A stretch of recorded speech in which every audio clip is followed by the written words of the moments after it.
નમસ્કાર મિત્રો, સ્વાગત છે તમારું મારા નવા વિડીયોમાં।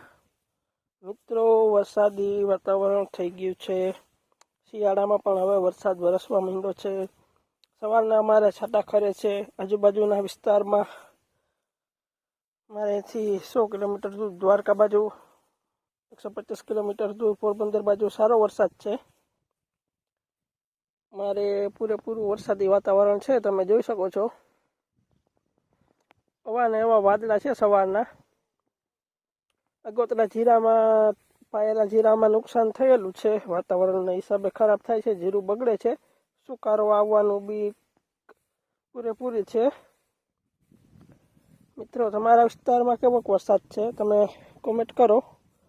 આપણે આજે ઘઉંમાં પાણી ચાલુ કર્યું છે, તો મિત્રો આવા વરસાદી વાતાવરણમાં આવડા ઘઉંને પાણી પાવું સારું કે નહીં, તમે કોમેન્ટ કરો।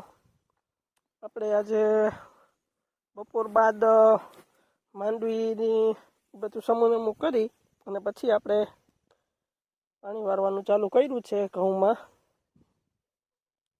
બિયારણની માંડવીને એ બધું સરખું ઢાંકી રૂમમાં મૂકીને આપણે એ બધું કાર્ય કર્યું સવારે। તો મિત્રો, માથી આજુબાજુ 100 કિલોમીટર, 125 કિલોમીટર દૂર પોરબંદર દ્વારકા જિલ્લામાં વરસાદના સારા સમાચાર છે। તમે મિત્રો કયા ગામથી છો ને તમારા ગામમાં કે તમારા વિસ્તારમાં કે શહેરમાં વરસાદ છે કે નહીં તે કોમેન્ટ કરો, જણાવો।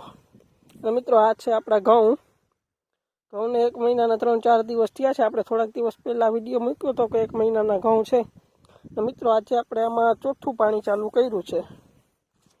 ઘઉંમાં પાણી જાય છે, તમને દેખાતું હશે। ચાલો મિત્રો, જય શ્રી કૃષ્ણ, જય દ્વારકાધીશ। મિત્રો, જો આજે આપણે દ્વારકા જવાનો પ્લાન કરીએ છીએ, જાશું તો આપણે કાલે દ્વારકાનો પણ બ્લોગ ને વિડીયો મૂકશી। સૌ મિત્રો ચેનલ સબસ્ક્રાઈબ કરી લે, વિડીયો જોવા માટે નોટિફિકેશન બેલ આઇકન દબાવો, વિડીયોને લાઈક શેર કરો, કોમેન્ટ કરો, સપોર્ટ કરો મિત્રો। જય દ્વારકાધીશ, જય શ્રી કૃષ્ણ, રાધે રાધે।